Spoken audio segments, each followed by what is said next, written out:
Allez, bonjour à toutes et à tous, ravi de vous retrouver. Exercice donc habituel, mise à jour des scénarios qu'on a pu présenter hier. Au programme aujourd'hui, pour ma part, probablement un achat de VIX à surveiller. On arrive sur des premiers niveaux assez résistants sur le S&P 500. On a franchi les premières résistances, donc il ne faudra pas non plus y risquer tout son compte. On va surveiller ça, on va parler euro-dollar, hein, ça devient n'importe quoi sur le dollar, ça va commencer à criser en zone européenne, je préfère vous le dire directement. Hein. Si on devait refranchir les 1,24 et s'y installer au-dessus, je vous rappelle quand même que la BCE table sur 1,18 pour les calculs d'inflation.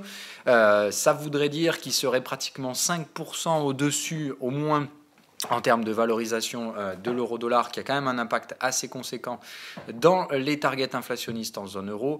Donc il faut faire attention, c'est deux risques par rapport à ça. Déjà d'une, que du coup la zone euro se retrouve avec aucune inflation qui arrive et une injection monétaire à tout va sans fin.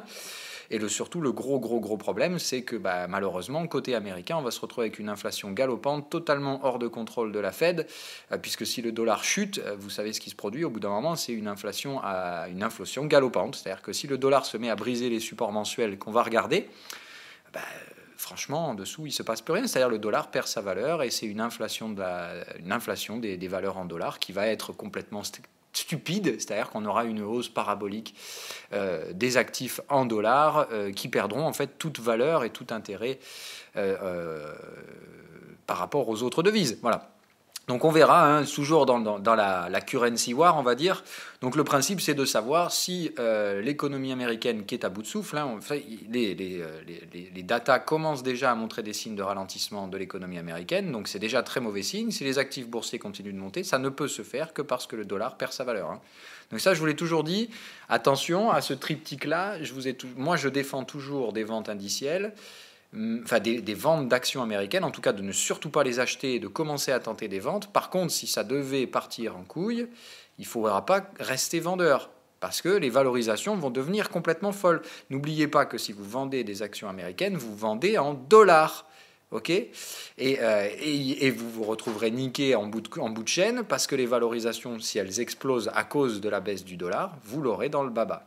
Voilà, vous prendrez la double dose, c'est-à-dire que le problème, c'est que voilà, si l'économie américaine, c'est ce qu'elle décide de faire pour survivre, elle décide d'écrouler son dollar, il faut être conscient qu'il va y avoir des conséquences économiques derrière, c'est-à-dire que ça se passera très très mal et la guerre économique y passera à un autre niveau. On a déjà bien tiré sur le dollar. Maintenant, moi, je pense que là, on commence à atteindre des niveaux où ça va commencer à couiner en zone européenne, parce qu'on est bien loin des targets d'inflation, des targets de taux de change. Même si, encore une fois, une banque centrale ne peut pas fixer de target directement, elle dit clairement à peu près sur quel prix, et la BCE l'a fait, elle a dit voilà, 1,18. 1,18 en moyen pour l'euro-dollar. Ça veut dire que le fait qu'on ait passé 6 mois là, à 1,24 fait que théoriquement, on devrait passer 6 mois à 1,12 derrière. Donc il faut vous rendre compte de la chose, voilà, de ce que ça sous-entend. Voilà, ça c'était la petite intro macro du jour. Encore une fois, je vous dis toujours, faites attention à ne pas trader ce que vous voulez voir sur les marchés, être conscient bien de ce qui peut se passer et de surtout ce que ça implique quand ça se passe. Voilà. Encore une fois, moi je vous dis, je préfère plutôt privilégier le scénario allègement des leviers boursiers côté américain plutôt que effondrement du dollar pour continuer dans la poursuite en avant. Maintenant, je vous dis après, je suis conscient que historiquement, les marchés ont toujours choisi la poursuite en avant tant que c'était possible, jusqu'à en gros pousser les leviers tellement loin que tout s'écroule. Donc attention quand même à ce qu'on ne soit pas de nouveau dans cette mécanique qui, historiquement, est quand même une assez grande habitude des marchés, c'est-à-dire qu'en fin de cycle, quand on sait qu'on arrive plutôt au bout de la chaîne, au lieu de prendre ses bénéfices et de faire ce qu'on devrait faire, on fait monter les prix comme des crétins pour faire rentrer des imbéciles dans le marché. Et puis évidemment, on crée d'énormes bulles spéculatives qui sont typiques des vraies grosses fins de cycle. Voilà. Donc on verra bien si on se dirige vers une vraie grosse fin de cycle qui précédera évidemment un truc très moche, hein, puisque c'est toujours pareil, quand on augmente le risque, derrière, quand il se manifeste, ça fait mal. Ou alors est-ce qu'on est plutôt dans une logique protectionniste et durable dans le cadre où en fait on réduit simplement les leviers et on rachète après à bon compte un petit peu plus bas. Ce qui est, moi je pense, la réaction la plus logique si on est un investisseur. Maintenant, encore une fois, je vous dis, entre l'investissement et la spéculation, il y a bien deux mondes et je ne sais pas qui des spéculateurs ou des investisseurs prendra la main. Il est clair que les spéculateurs veulent que ça monte, il est clair que les investisseurs aimeraient que ça baisse. Maintenant, voilà, encore une fois, je vous dis, c'est vraiment deux mondes qui vont se batailler. C'est ce qui se passe en ce moment sur les indices américains. Vous avez des investisseurs de long terme qui prennent des profits, qui réduisent les leviers, et vous avez des spéculateurs de court terme qui pensent qu'on va to the moon et qu'on ira toujours. Je vous dis, il y en a un des deux de ces camps-là qui l'emportera sur l'autre. Mais je ne sais pas encore lequel, clairement pas. Tout ce que je sais, c'est que la bataille, elle n'est pas du tout terminée, et que du coup, je m'attends à des retours de volatilité très bientôt. C'est pourquoi, je vous le rappelle, moi, je ne m'intéresse pas ou très peu aux actions en ce moment, mais plutôt à tout ce qui traite en dérivé des actions, c'est-à-dire les contrats de taux, les T-bonds et les bunds. Je m'occupe également du gold, je m'occupe du dollar, et je m'occupe évidemment de la volatilité, c'est-à-dire le VIX. Donc voilà, trade pour moi du jour aujourd'hui, très probablement à venir sur le VIX. Qu'est-ce que je vais d'autre à vous dire? On va parler Bitcoin, hein, bien entendu, mais d'abord je vous fais une introduction. On traitera le Bitcoin en premier, mais je voulais vraiment parler de cette introduction parce que là, dès ce matin, c'est le premier truc qui me saute aux yeux. Je vois la UDNZD qui est très très bien partie, donc ça c'est tant mieux pour nous. Mais l'euro-dollar, ça va devenir un vrai problème. On va en parler. Moi, je suis toujours spéculatif à la vente là-dessus, mais je pense qu'il va falloir être un petit peu plus agressif si on continue comme ça. Donc peut-être envisager quelques petits renforts, parce que ça risque de tomber fort ce truc-là, et d'un coup. Donc on va voir, mais je pense qu'on cherche un catalyseur sur l'eurodoll. On va en parler un peu plus tard avec les graphiques. On va voir si on a des petits prémices de prix ou rien du tout. Allez, Bitcoin. Donc, on y est typiquement dans le scénario envisagé hier. On revient tester la zone des supports. J'ai mal fait mon job ici. J'espère que vous m'en excuserez. Hop, il fallait que je chope effectivement les petites mèches. Voilà, et là, vous voyez, pile poil tester le support. On réactive bullish sur sine wave. Donc, on en discutait hier avec Duke, je crois. Donc voilà mon cher Duke, maintenant on peut mettre à jour le canal, c'était donc l'objectif. Là on est donc en recherche d'une résistance, ok, donc on prend les deux derniers supports, la dernière résistance, voilà notre canal. Donc on ne peut pas vendre tant qu'on n'est pas repassé au-dessus du 50%, d'accord, toujours pareil. C'est la seule vente qu'on peut faire dans ce cas-là, c'est la cassure baissière du canal et il faudra un breakout du cycle bullish. Sinon on ne fait rien, sinon on attend. Tout simplement. Donc là, le Bitcoin fait tout pour se stabiliser. Il va évidemment revenir tester les vendeurs. Hein, donc il devrait repasser, je pense, au-dessus des 50% ou proche. En tout cas, tant que les prix ne sont pas passés au-dessus du 50, de la médiane du canal, pas de vente possible. Toujours pareil. Ça, c'est le respect de la stratégie. Okay, donc là, il n'y a que deux options. Soit on revient péter le cycle bullish avec un breakout baissier. Là, on peut rentrer vendeur. Soit on vient chercher des vendeurs là, on donne un signal vendeur double bear, c'est ce qui serait le mieux. C'est-à-dire qu'on fait un bull comme ça, mais ça ne trouve pas de relais acheteur. On y va tout doux, on se vient par là. Ici, on retrouve un bear momentum. Et là, on y va sérieusement avec un stop au-dessus du TP, voire au-dessus de la résistance pour être tranquille. L'option numéro 2, c'est qu'on monte chercher la prochaine résistance qui était déjà identifiée, les 8006. Et évidemment, par là, en cas de double signal vendeur, moi, je cartouche. Voilà. On a eu un TP ici, ce qui fait que si on devait avoir un signal vendeur à 8006, ce sera très probablement un signal exit. Exit, moi, je n'hésiterai pas 107 ans. Exit, je vends, point barre. Maintenant, on va voir. En daily, on a quoi? Momentum suracheté, Bollinger 20 périodes, toujours sous résistance. Tout ce qu'il y a de plus vendeur en termes de cluster. On est toujours sous la moyenne 50 jours. Vraiment, c'est moche. Hein. Je préfère être franc. J'ai averti hier fortement sur TradingView en anglais, hein, mais vraiment faites attention.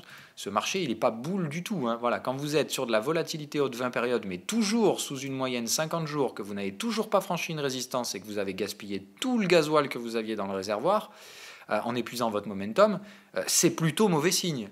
C'est plutôt signe que la résistance, elle va tenir et que derrière, on va enfoncer le support comme il faut, quoi. Voilà. Donc, encore une fois, moi, je maintiens toujours le même scénario. Les éléments techniques semblent plaider effectivement en validation de mon scénario. Maintenant, j'attends les confirmations sur l'UT sur laquelle j'interviens. Encore une fois, mon cadre, c'est ça. Enfin, mon contexte, c'est ça.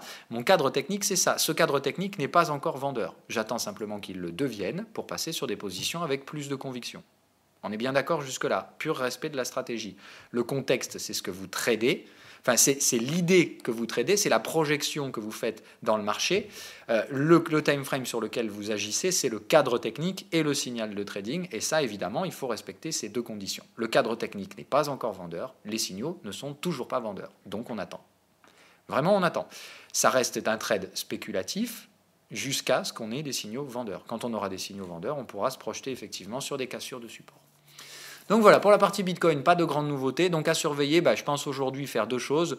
Mettre une alerte ici pour voir si on va tester plus loin dans la zone de support. Là, théoriquement, moi je la considère comme testée. C'est-à-dire que là, maintenant, quand on a le cycle boule et qu'on a testé ça, pour moi, ça joue plus son rôle de support. C'est devenu une zone neutre. On est revenu la tester, on a trouvé du support dessus. Maintenant, si on revient la tester, on va probablement la breaker.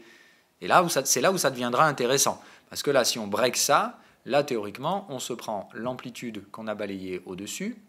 D'accord? Donc, ça fait channel target. Voilà. Donc, hop, on prend... Je vais y arriver, c'est pas ça que je veux faire. Voilà, vous aurez compris le principe. Donc, en gros, on prend tout ce qu'on a fait, support, résistance. Hop, on le reporte sous le support. Théoriquement, voilà, ça nous donne un objectif là, ça commence à devenir moche, je préfère vous le dire direct. Là, pour les acheteurs, si on vient ici, derrière, c'est probablement qu'on continue à vous racler jusqu'au support et ensuite on vous pète les stops. Donc, si on baisse, si on casse cette zone support, pour moi, c'est la validation du signal vendeur. Maintenant, j'aimerais me positionner avec un signal vendeur dans une zone de prix intéressante, donc tout ce qui se trouve au-dessus du 50% de ce canal-là. N'importe quel signal vendeur dans cette zone 50, pour moi, c'est un signal que je prendrai. Voilà. Vous savez tout pour le Bitcoin. Allez, on n'y passe pas plus de temps. On va sur les choses qui sont pour moi intéressantes aujourd'hui. Le S&P 500. On arrive sur la résistance précédemment identifiée. Donc, il se passe quoi? Évidemment, moi, je rachète du VIX. Voilà. Parce que je vous ai dit, on peut très bien breaker cette zone-là. Alors, on va dézoomer. Voilà. On peut très bien breaker pour faire croire à tout le monde qu'on active l'épaule tête-épaule, qu'évidemment, je ne me suis pas raté. Moi, je vous l'ai sorti avant. Je vous ai dit ce truc-là. Tout le monde va le voir. Ça va faire tout le tour de toutes les analyses. Ça n'a pas raté. Tous les analystes parlent d'épaule tête-épaule et de retournement haussier du S&P 500. Et moi, je vous parle, comme d'habitude, toujours de mon contexte qui reste baissier tant qu'on ne vient pas chercher cette résistance. Ce qui fait que si aujourd'hui on a un retour de volatilité et que demain ou après-demain on devait se rediriger vers les supports, derrière on déclenche le crack. Voilà. Alors le mini crack, encore une fois, je vous rappelle, mais là, tant qu'on ne tient pas une clôture daily au-dessus des 23,6, c'est-à-dire 2678, c'est bear. Et il faut faire attention, encore une fois, tous les signaux sont rouges, tous les traders sont acheteurs. C'est tout ce qu'il faut pour un crack. Donc moi, je préfère être clair. Il faut faire très attention avec ce qui se passe sur les actions. Ça pue le poisson pourri. Regardez-moi ce momentum. On est en train de passer au-dessus des niveaux ici et on est toujours très largement sous les résistances. Encore une fois, ça c'est un truc qui peut réactiver en quelques jours et vous enfoncer les supports derrière sans problème. Donc vraiment, faites très attention avec ces actions. On est en pleine saison des résultats, tout a été surpricé.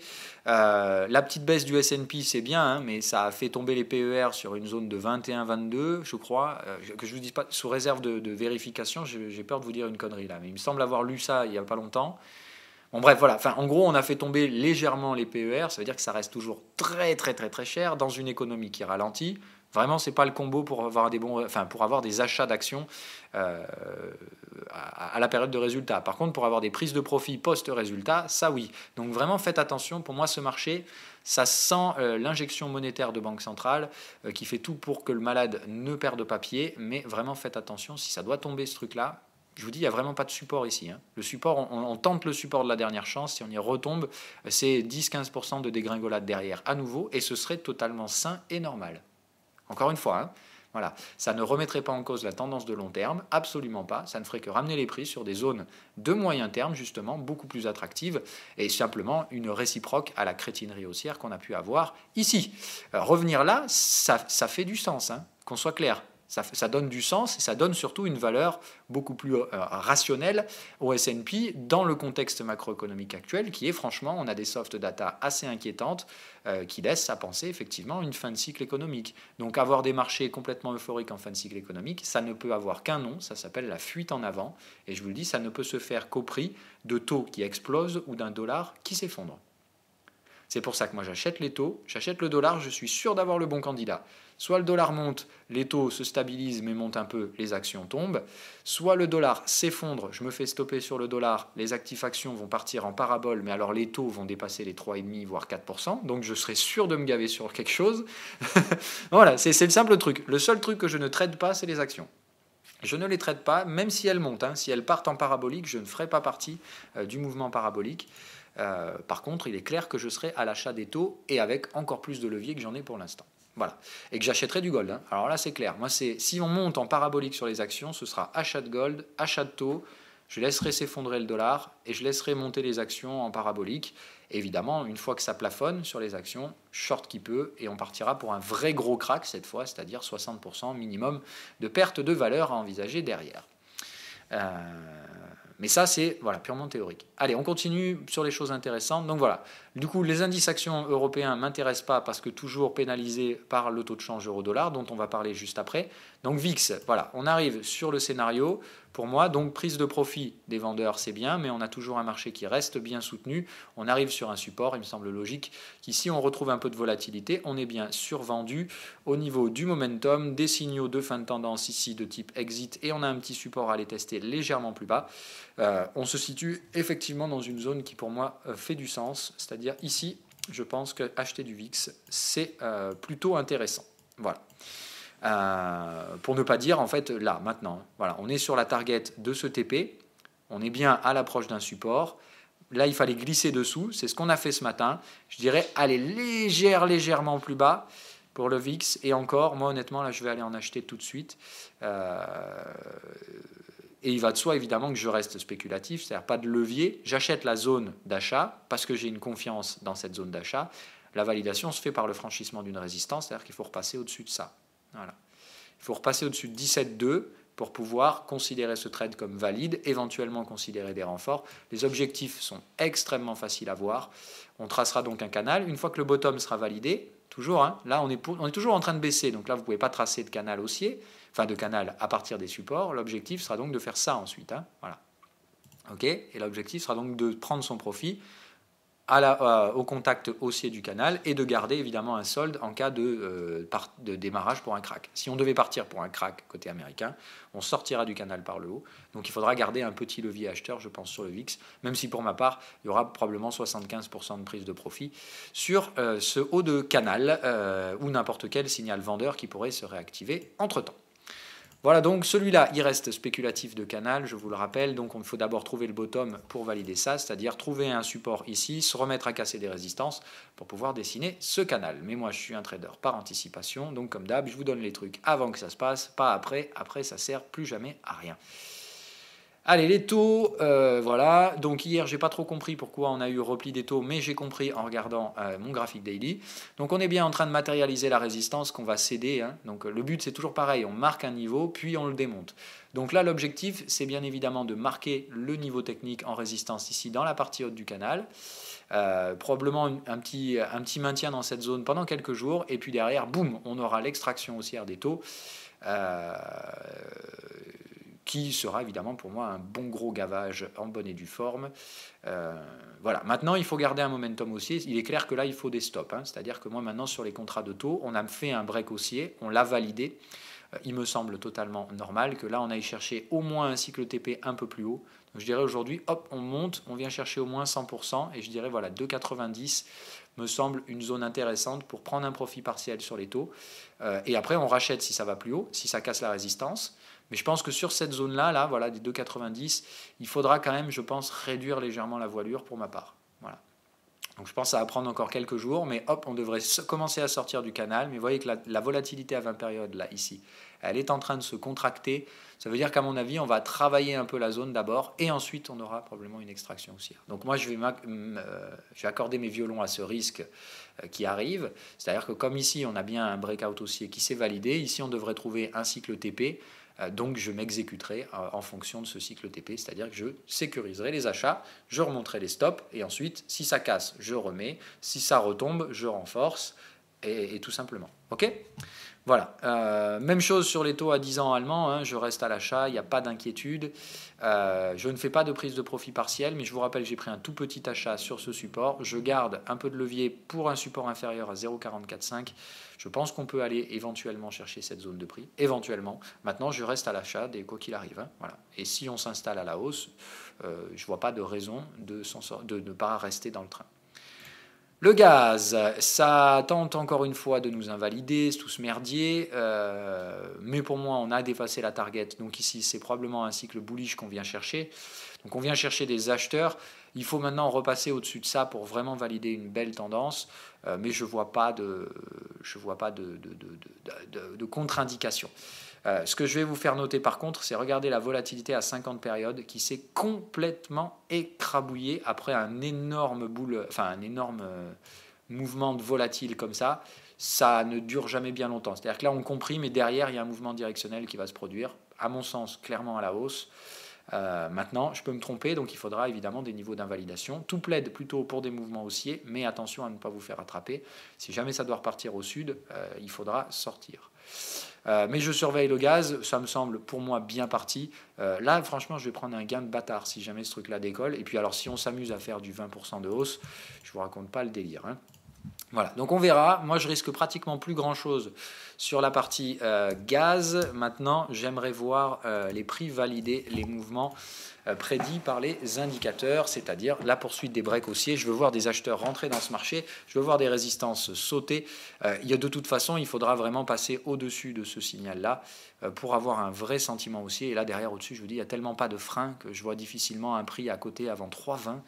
Ce qui fait que ça fait franchement un bon 15% de hausse. Sachant que le gaz, j'en suis quand même au troisième renfort, j'ai déjà un levier pratiquement de 1. Ce qui fait que de 1 est sécurisé. Hein. C'est-à-dire que là, je risque déjà plus rien, mon stop est payé. Hein. Donc là, si ça retombe là, mon stop est déclenché, je perds tout. Par là, hein, voilà, mon stop est, enfin, mon prix d'entrée moyen est à peu près par là. Si on retombe là, ça ne m'intéresse plus. Si on casse les résistances, je vous dis, je suis levier 1 à l'achat. Hein. C'est-à-dire que le truc, si on vient là, je prends 20% net sur le compte. Voilà. C'est juste encore une fois pour être pragmatique. Les stops, quand je les prends, ils me coûtent entre 0,5 et 2%. Par contre, quand je prends des gains, ça va vite. Voilà, bref, ça c'était la petite parenthèse. Le gold, je reste à l'achat, no problème là-dessus. On est toujours pour moi dans le scénario où je vous dis de toute façon, il n'y a pas 50 solutions.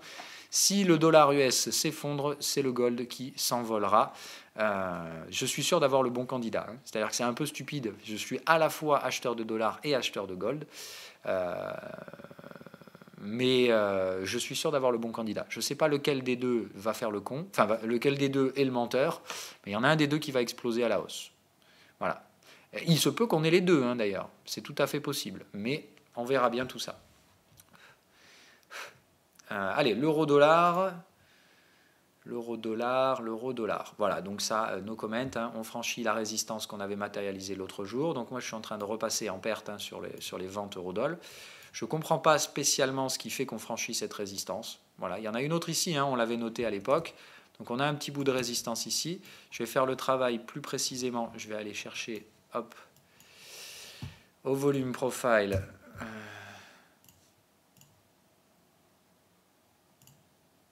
Hop, la zone de prix qui nous intéresse. Qui se situe donc, ouais, c'est pas... Ok, c'est pas très précis. On va essayer peut-être comme ça.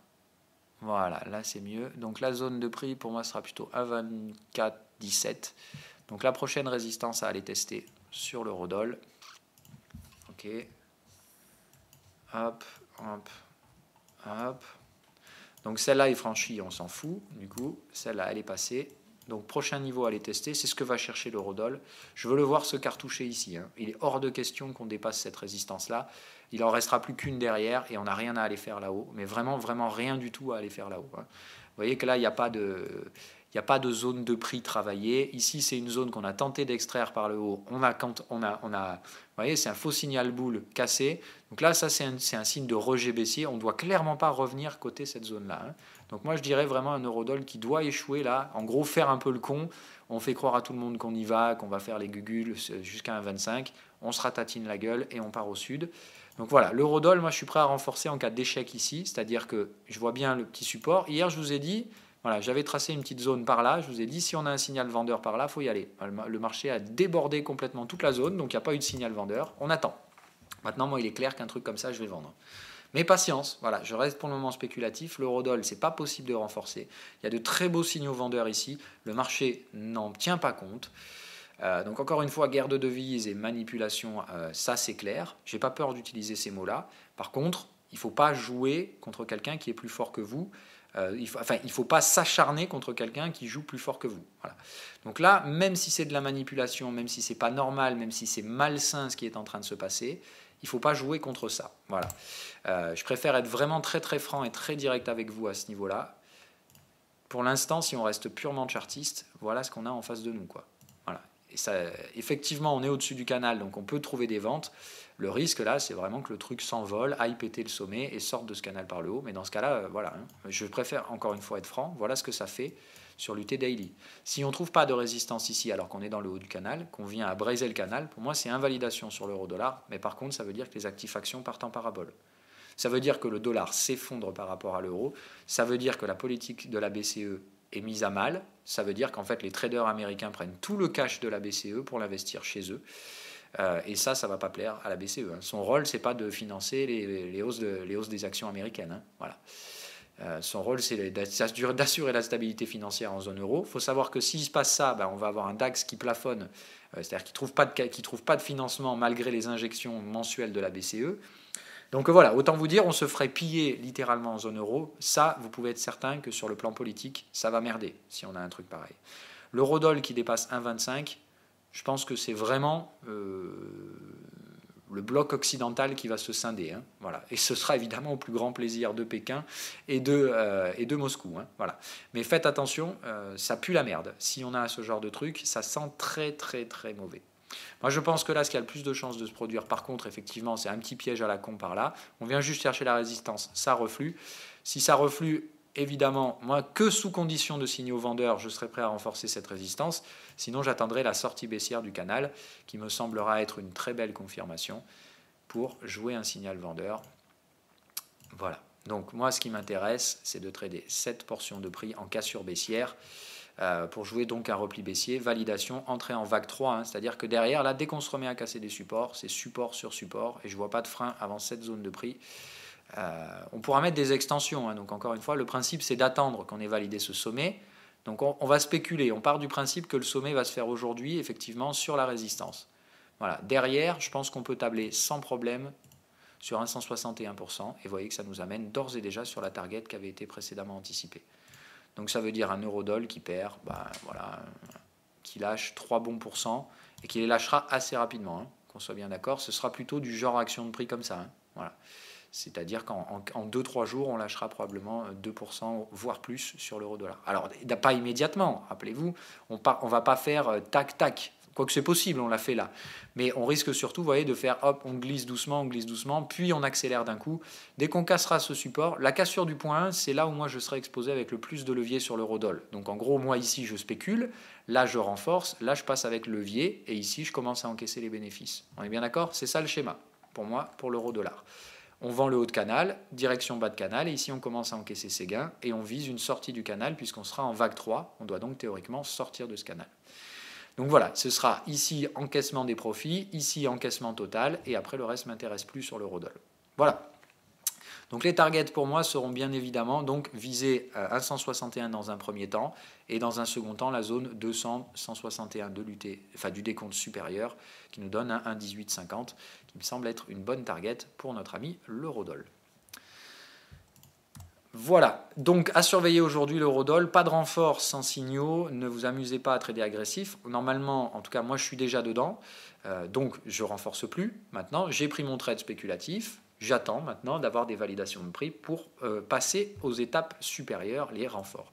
L'euro-yen, je pense que c'est lié effectivement au problème euro-dollar et à l'aspect refuge du yen, c'est-à-dire que si la mécanique complètement débile des actions américaines se poursuit, il n'y aura pas de perception du risque, il y aura très peu de recherche du yen, pour ne pas dire vente de yen, avec un euro extrêmement fort. Autant vous dire, l'euro-yen peut sans problème continuer à casser des résistances pour éventuellement se diriger vers les 134. Par contre, à 134, je vous rappelle que le mouvement qu'on a eu ici sur l'euro-yen est un mouvement très brutal, très violent, qui aura une répercussion derrière, c'est-à-dire qu'il y aura une réplique de ce mouvement à la baisse. Si vous pensez que l'euro-yen est toujours haussier, je pense que vous vous plantez largement de scénario. Donc l'euro-yen est bien baissier, il y a déjà des pré-signaux de fin de tendance sur l'euro-yen, il est clair et net que tout signal vendeur là-dedans, qui corrobore le signal, c'est-à-dire retour du risque brutal, inversion de la polarité sur l'euro-dollar, chute des actions américaines par rapport à la hausse du dollar. Voilà. Donc voilà, moi j'ai une économie à bout de souffle, on a essayé de tirer tout sur un effet devise. Si l'effet devise se retrouve anéanti, pour moi ce sera sanction immédiate, hausse des taux, baisse du dollar, chute des actions. Je ne vois pas d'autre solution en fait. Voilà. AUDNZD, bon bah là, no comment, voilà, beau franchissement de résistance. J'ai pas eu mon renfort hier, je voulais renforcer juste un peu plus bas, moi. Bon, bah, tant pis, voilà. Mais le cycle boule est sorti, il est beau, il n'y a rien à dire, momentum purement bullish. De toute façon, je vous ai dit, moi je m'en fous ce truc-là, j'ai plus besoin de renforcer, j'ai déjà tellement de levier dessus maintenant que je renforcerai plus tard. Voilà, en tout cas, c'est vraiment bien orienté, il n'y a rien à dire. On se dirige au minimum vers ce canal baissier et je pense qu'on va le déborder sans grande peine. Ça fait trop longtemps qu'on est baissier là-dessus. Vraiment, je m'attends à... Moi, en tout cas, je ne fais rien tant qu'on n'est pas sur ce canal-là. C'est-à-dire que moi, je vais simplement renforcer si des pullbacks intéressants me sont proposés. Hier, j'attendais un peu plus bas. Bon, vous voyez, je ne suis même pas servi. Ça veut dire que les acheteurs prennent tout ce qui passe le plus rapidement possible. Je pense quand même qu'on est à terminer un décompte ici. C'est-à-dire que si je regarde en termes héliotistes, je vois bien ici une vague comme ça. On vient chercher une 5. Ce qui me dit que là, ce n'est pas vraiment le moment de chercher à rentrer tout de suite. Mais on va très probablement essayer de franchir cette résistance. Ce qui fait que je me dis que la 5 peut sans problème aller chercher légèrement au-dessus de ce truc-là, histoire de vraiment montrer un sentiment haussier. Donc je dirais une petite poursuite en vague 5 ici, pourquoi pas. Et derrière, évidemment, l'objectif, ce sera un petit pullback en 2 vagues. Moi, voilà, je vous explique pourquoi j'ai noté ce prix-là. C'est en weekly. Voilà, regardez ça. Alors, oh, qu'elle est belle, la belle Evening Star. Là, on vous défonce bien. Une bougie bien qui... Bon, elle est pas très belle. Normalement, il faut vraiment un gros corps sur la bougie précédente. Mais bon, voilà, on a bien clôturé en bas. Grosse mèche basse. Avalement haussier du chandelier avec la mèche. On est bien dans un retournement de marché. Moi, j'ai noté ce point bas, qui était donc le point bas qu'on avait fait sur la semaine précédant la mèche. C'est-à-dire que c'est ici qu'on a le prix le plus attractif pour acheter. C'est-à-dire qu'en dessous de ça, effectivement, ça revient sur la zone risque baissier. Moi, mes stops sont là maintenant sur la UDNZD. J'ai des stops au marché. Si on vient là-dessous, je ne fais plus d'AUDNZD. C'est qu'on soit clair. Pour moi, on est allé plus loin, beaucoup plus loin que toute la connerie que je pouvais imaginer sur cet actif-là. J'ai des stops là maintenant. Si on retombe, c'est terminé. UDNZD, je n'achète même plus, ça ne m'intéressera pas. Par contre, je pense qu'au courant de la semaine, on pourrait éventuellement, vous voyez, une fois qu'on aura terminé la vague 5, si le pullback est assez profond, en fait, moi, ce que j'attends maintenant, c'est 2 vagues de baisse de type A, B, C. Je ne sais absolument pas. C'est-à-dire que soit on fera un ABC à plat, c'est tout à fait possible, et dans ce cas-là, on rachètera dès ici. Et en gros, on n'arrivera même pas à basculer sous les 1,55, ou alors on peut avoir un retracement légèrement plus profond, mais on passera pas très longtemps ici. Voilà, c'est-à-dire ici, on passera très rapide et ce sera rapidement payé. Pour ma part, voilà. Donc je garde du levier sous le coude. Par contre, un levier de cochon. C'est-à-dire que je vous dis, je suis déjà levier 4 et quelques, je crois, à vérifier, mais au moins 4 sur la UDNZD. Ici, je suis prêt à passer à levier 5, voire 6, c'est-à-dire vraiment rempiler un peu, puisque de toute façon, l'invalidation est là. Donc là, le stop coûte vraiment, vraiment pas cher. Si on peut avoir ces prix-là proposés, mais encore une fois, plus les risques ratio-rendement sont intéressants, plus la probabilité d'aller chercher ces prix diminue. Voilà, c'est-à-dire que si on y va, c'est extrêmement intéressant, mais on y passera vraiment très peu de temps si on y va, et la probabilité d'y aller reste assez faible. Je pense que de toute façon, c'est pour ça que je vous avais dit qu'il ne fallait pas attendre vraiment des retournements haussiers sur la UDNZD, qu'il fallait se positionner en amont et attendre, et voilà. Mais moi, je pense maintenant que je suis tranquille dans tous les cas. Je vous dis, mon prix de revient unitaire, il est par là. Donc moi, maintenant, je renforce si on fait ça. Si on franchit des résistances, c'est juste des gains qui vont s'empiler, il n'y a pas de souci. Le DXY, voilà, donc on regarde, de toute façon mécaniquement comme par rapport à l'euro, on est en train de constituer un triangle, en train d'essayer de faire croire qu'on constitue un triangle, d'accord. Si on prend le weekly, on le voit bien là, je vais repasser en daily, voilà, ça nous fait en gros tentative de construction d'un triangle, ici, ok. Ça nous fait croire ça. Ici, pour moi, on est sur un gros support sur le DXY. Moi, je ne vois pas la formation d'un triangle. On est en fin de tendance, donc les triangles n'ont rien à faire là. Par contre, un triangle chartiste, c'est-à-dire, je parle de triangle héliotiste, hein, voilà. Le triangle héliotiste, c'est une structure de consolidation. Ça voudrait dire qu'on est toujours dans une tendance baissière. Moi, je pense pas. Je pense malheureusement, effectivement, qu'on est passé maintenant dans une tendance haussière, enfin dans un retracement, donc en fin de tendance baissière. Maintenant, attention, je peux me planter. Hein, voilà. Il se peut très bien qu'on aille coté légèrement plus bas ici sur le DXY et qu'ensuite on devienne haussier. Dans ce cas-là, je préfère déclencher des stops et éventuellement racheter plus bas. Voilà. Mais pour moi, la tendance est vraiment terminée. Ici, je ne vois pas de raison Voilà. Pour moi, c'est la fin des haricots. Ils ont tiré tout ce qu'ils pouvaient, les Américains. Ici, normalement, on doit trouver un support sur cette zone-là. On voit bien que le DXY est survendu d'ailleurs. On a fait une belle oscillation baissière. Le momentum est en train de tirer tout ce qu'il a pu. Il était bear, il a réussi à basculer sous le point bullish. C'est bien, mais maintenant qu'on est survendu, soit ici ça accélère et je vous dis, ça va couiner en zone européenne, ça va couiner côté BCE. Et comme je vous l'ai dit hier, faites attention, si on bascule sous 1,25, si on bascule au-dessus d'un 25 sur l'euro-dollar, la belle entente cordiale entre les banquiers centraux, elle va s'effriter très rapidement. Hein. Voilà. Parce que vous aurez d'un côté une banque centrale qui durcit la politique monétaire, mais qui tire tous les bénéfices des politiques accommodantes des autres banques centrales. Ça veut dire qu'en gros, ils pillent le pognon de la zone euro. C'est du vol, c'est du vol pur et simple. Voilà. Donc autant vous dire que derrière, au bout d'un moment, ça va commencer à couiner et à taper du poing sur la table en zone européenne. Donc voilà, à surveiller. Maintenant, c'est un scénario, encore une fois, peu probable, mais si ça devait se produire, évidemment, il ne faudra pas rester dans le camp acheteur de dollars si le dollar venait à s'effriter violemment.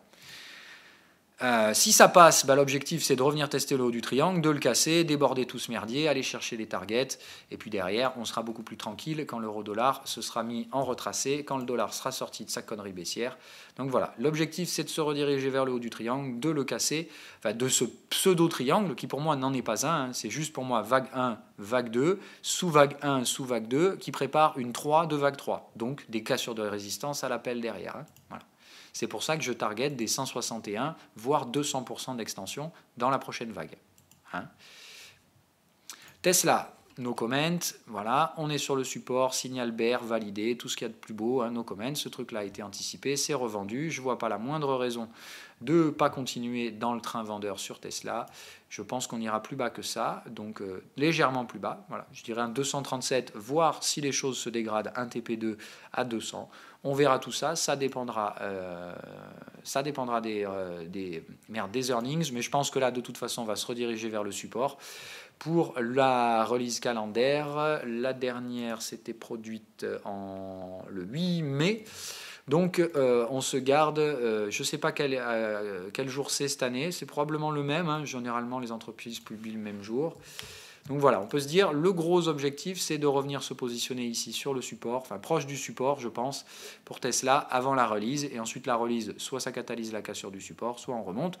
Mais bon, voilà, moi, il me semble que de toute façon, il y a un timing pour venir chercher la vague 5 sur un support sur Tesla. Ça veut dire qu'on a probablement 2 semaines de baisse, d'allègement en tout cas des investisseurs sur la valeur qui, de toute façon, a pré-annonce de mauvais résultats. Hein. Je veux dire, c'est écrit sur le front que ça ne va pas être génial cette fois-ci sur Tesla. Hein.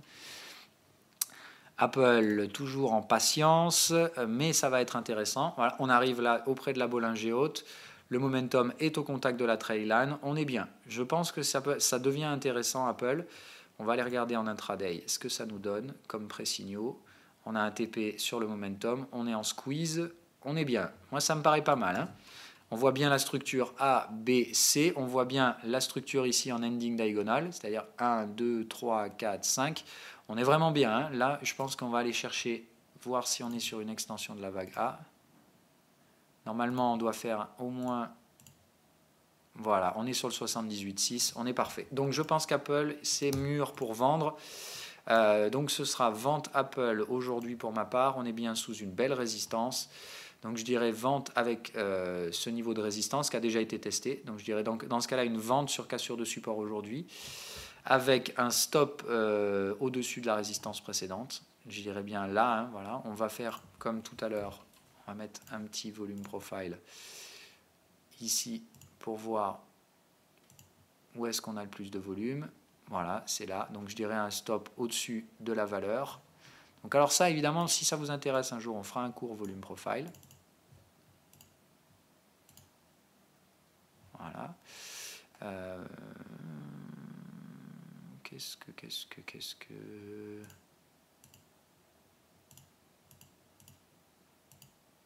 Voilà. Donc on fera un cours donc, sur ce qu'on appelle la VA, la value area. Donc je pense qu'il faut mettre son stop au-dessus de la VA. Donc ça fera un stop là. Un stop à 179,37 $, ce qui fait donc un stop de 1,91%. Je pense honnêtement que sur ce truc-là, il faut risquer à peu près 2% de capital. Donc ça veut dire un levier 1 à la vente sur Apple. Ça coûte 2% en cas d'invalidation, ce qui n'est pas insupportable du tout. Hein. Voilà, je pense que ça vaut bien 2% de risque. Donc je dirais voilà, effectivement 2% de risque sur ce trade pour viser une validation là, c'est-à-dire qu'à 4%, alors comme vous voulez, deux options, soit vous faites TP1 ici, vous payez le stop et vous laissez le reste filer, encore une fois, toujours donc la stratégie payer son stop, on rentre là, on paye son stop dès qu'on a la taille de son stop qui est en gain, et derrière après on ne regarde plus le trade. Okay. Moi ça me semble un bon schéma, parce que très forte probabilité de se faire rapidement payer le stop et après derrière c'est Inch'Allah pour le reste. Maintenant moi là je pense que sur Apple il y a quand même un bon potentiel bear. Donc moi je préférerais risquer les 2% à la validation ici, c'est-à-dire une validation sur le support. Ici je passe le stop break-even, c'est-à-dire ici moi j'abaisse mon risque mais je reste vendeur et je viserai bien effectivement les targets bien plus bas là, c'est-à-dire du 150 $ sur Apple, voire 144, et dans ce cas-là l'avantage c'est que je prends tout mon levier à la vente, c'est-à-dire que là je risque 2% pour en racler 15, voilà, ce qui me paraît assez juteux en termes de rendement. Pardon, je veux dire. Donc en 3 targets à faire, ça ferait donc un rendement moyen final d'à peu près 14% pour 2% de risque. Ça me paraît franchement assez intéressant. Voilà, en termes de rentabilité. On serait donc ici sur une vague 1 qui précédera une vague 3. D'accord, c'est-à-dire qu'on aura fait vague 1, 2, et on viendra chercher une 3 en tendance, c'est-à-dire que, ça nous fera 3, 4 et une 5 plus bas. Voilà. On doit sortir du canal, hein, d'accord, c'est-à-dire que ce canal-là, on va le spéculer, hein, on va les tirer comme ça, voilà, ici, ici. Il faudra donc venir au contact, c'est ici, vous voyez que normalement on trouvera notre TP1. Hop, on sécurise dans le bas de canal, on prend 25% de la position, 50% là, 25% là, et on est tranquille. Et je pense que ça fait un beau gain. Ok, moi en tout cas c'est comme ça que je vais le jouer. Je ne rejouerai pas la vague 4-5, moi je vais jouer que la vague 3 sur Apple. Ça me semble un très bon compromis vendeur. Alors on va réajuster les targets. Voilà, donc dans ce cas la target 2 ici, target max là. Et voilà, et la target 1 se fait évidemment donc au contact du bas de canal. Voilà pour Apple, ça me paraît être un trade assez judicieux, assez intelligent et rondement mené. Le stop break-even ne peut se mettre évidemment que là, vraiment hein, que là. Mais il me semble que là il y a une belle vente à prendre sur Apple. Par contre, attendez qu'on casse le support oblique. Hein, voilà. Parce que là, si ça boum, si ça réactive, il faut pas rentrer. Voilà. Moi, je pense qu'il faut attendre que ça casse, et comme ça, si ça devait remonter derrière, on donne le stop, c'est pas grave, ça fait partie du jeu, il y a toujours un risque dans un trade, sinon on ne gagnerait rien. Je vous rappelle, le gain, c'est la rémunération du risque que vous avez pris, et vous obtenez le gain parce que vous avez suffisamment limité ce risque. Voilà. Bref, voilà, parenthèse refermée pour Apple, l'émission commence à être un peu longue, alors je vais me bouger le cul. Facebook, ça m'en fout. Nvidia, je suis toujours à la vente, tout doucement. Je suis rentré là, moi. Voilà, donc je joue la vague 2, là. Donc en fait, moi je pense qu'on a fait un truc comme ça. Voilà. Je pense qu'on peut remonter un peu. Mon stop est au-dessus de ça. Hein. Je pense qu'on pourrait remonter un chouïa. Bon, l'objectif, c'est de valider la vague 2, enfin la vague C, le point B. D'accord. Je pense qu'on fait un retracement en 2 temps. Rappelez-vous, c'est le schéma ici. Donc pour moi, le schéma, c'est on aurait fait A, on cherche la B, et on viendrait faire une C. Donc l'objectif, c'est effectivement de chercher derrière un 100-127. Donc vous voyez, je cherche un point B, voilà, à voir. De toute façon, je cherche un point C. Le point C ici me semble tout à fait logique. Hein. On a laissé un gap ouvert. Je vous rappelle qu'un gap haussier ouvert dans un actif baissier, ça ne reste pas ouvert bien longtemps. Donc normalement, il serait tout à fait logique, même qu'on trouve le point B ici, voyez que dans ce cas-là, on aille chercher un 127 là en clôture du gap. Chercher à clôturer le gap. Tout à fait probable. Hein. Voilà. De toute façon, moi, je ne vise pas plus loin que le gap, que le soutien du gap. Donc voilà, il me semblerait normal qu'effectivement, on ait trouvé un point B ici, qu'on vienne faire 100% là, et on s'arrête. Ok. On peut très bien continuer, monter un peu. Ce n'est pas un problème, voilà, et venir dans ce cas-là, chercher un point B là, et on fera le point C ici. En tout cas, de toute façon, moi, je reste vendeur sur Nvidia. Ce n'est pas de la vente en tendance, encore une fois, c'est une vente au sein d'une consolidation, mais dans un actif qui est très baissier. Donc je pense que je peux tirer un gain là-dessus sans trop de peine. Maintenant, j'y mets pas tout mon compte. Hein, voilà. Je suis bien conscient que la vente que je veux faire sur Nvidia, elle se fera plutôt là, au contact du canal baissier. Donc c'est après cette vague-là, quand on remontera, je pense que c'est là en fait que se situera probablement pour moi le timing de vente intéressant. Putain, je vais y arriver.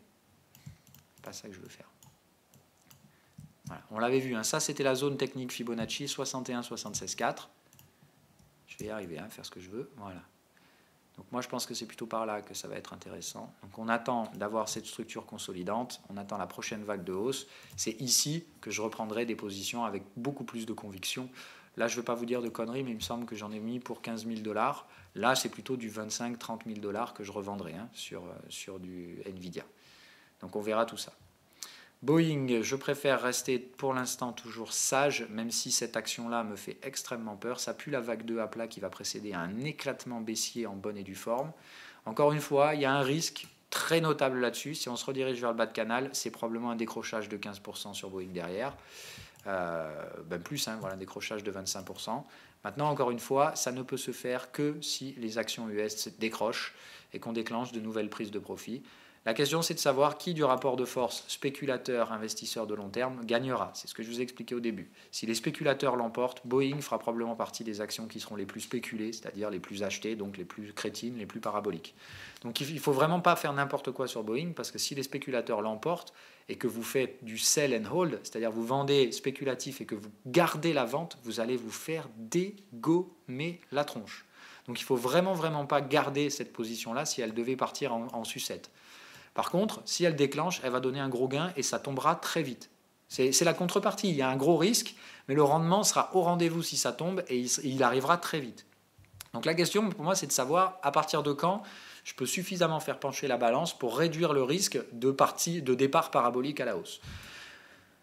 Pour moi, ici, il n'y a pas encore cette façon-là. C'est-à-dire que là, moi, je pense qu'il me faut vraiment un vrai signal baissier. C'est-à-dire là, je vois, on a une tentative de break.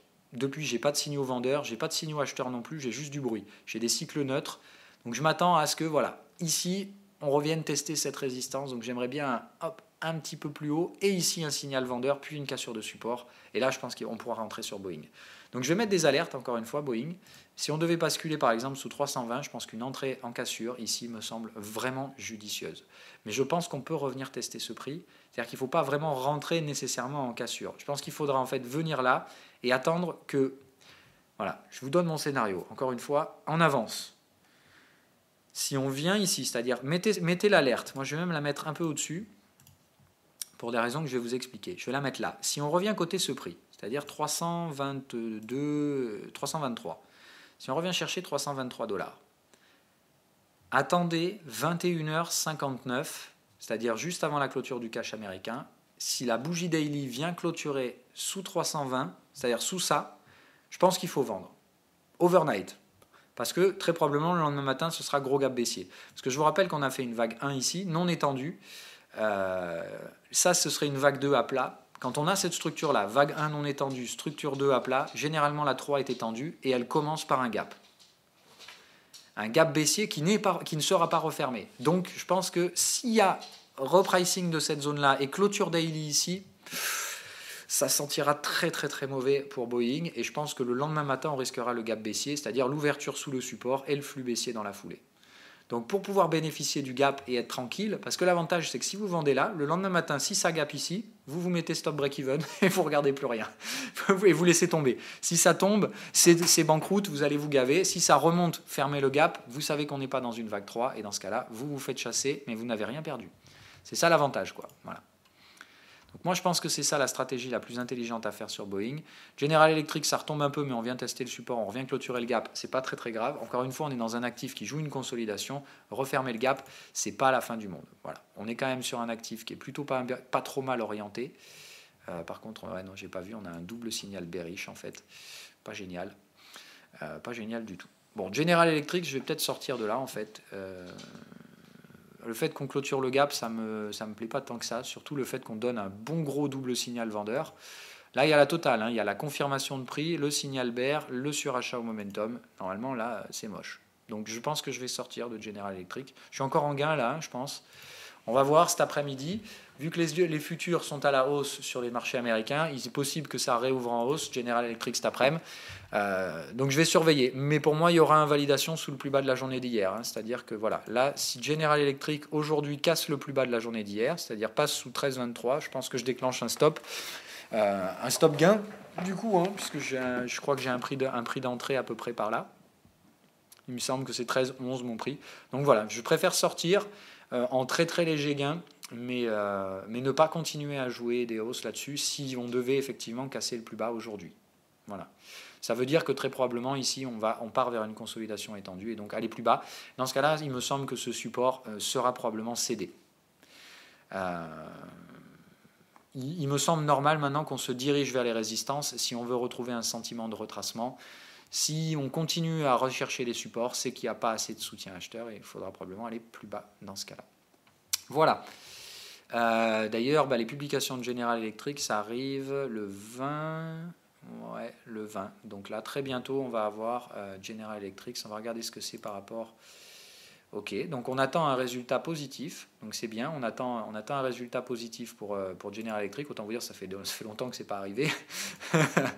Ça fait très très longtemps. On va voir, ils ont distribué plus ou moins. Voilà, ils ont réduit le dividende. Non, ils l'ont augmenté. Là, ils distribuaient 0,02 pour un résultat à moins 0,24. Ok. Là, on avait fait moins 1,42 et on a distribué 0,12. Ouais, bon, là, je pense qu'il faudra peut-être s'attendre à un tout petit dividende. Mais dans ce cas-là, probablement une hausse du prix de l'action, effectivement. Donc ça me semblerait quand même assez logique qu'on ait une hausse du prix de General Electric. Maintenant, je ne sais pas, il faudrait que j'aille regarder s'ils ont déjà annoncé le dividende en avance ou pas. Voilà, mais je ne pense pas. Donc dans tous les cas, moi je pense un bon résultat à attendre, enfin un résultat pour une fois positif sur General Electric.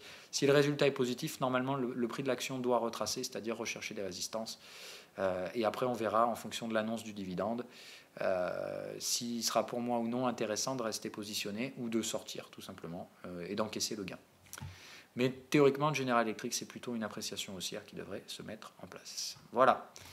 Allez, je vous souhaite une agréable journée. On se retrouve ce soir du coup en direct dans le Discord pour faire l'analyse de demain matin. Donc, le débrief de la journée et l'analyse de demain matin, mais on l'a fait ensemble. C'est-à-dire ce que je viens de faire aujourd'hui, mais on le fait en live tous ensemble ce soir à 21h dans le Discord. Bye bye.